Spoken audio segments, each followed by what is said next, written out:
ina muonekano wa computer copyright, lakini hii sio computer, hii ni simu. Kama unavyoona hapa, hii ni simu, sio computer. Wengi wanaweza kujiuliza hii ni computer, hii ni simu. Simu mpaka ina Chrome. Na hii ni app kama unavyoona. Hapa nimesearch katika browser yangu ya Chrome. Kama unavyoona, hii ni simu ina Chrome, ina mpaka about it. Lakini ina muonekano wa computer copyright. Mfano hapa nitafungua Chrome. Hapa nita search chochote kile. Mfano let's say ni search Simba Sport Club. Simba Sport Club. Nikisearch Simba Sport Club. Hii ni browser ya Chrome. Ita search Simba Sport Club.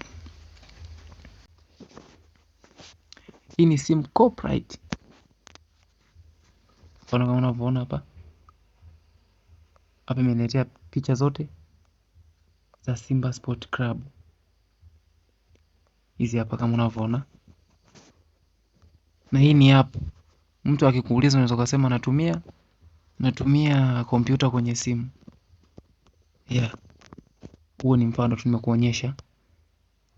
Nataka nawe simu yako iwe kama hivi. Step namba 1, ingia kwenye Play Store. Tafuta hii app Win7 Sim. Hiyo ndo app yetu, kisha iplay kama unavyoiona nao. Hii ndo kompyuta yetu katika simu. Unaweza kufanya chochote, kucopy, kupaste, kufanya chochote kile. Make sure umeshare, umecomment, umefollow account hii kwa tech kama hizi. Asante.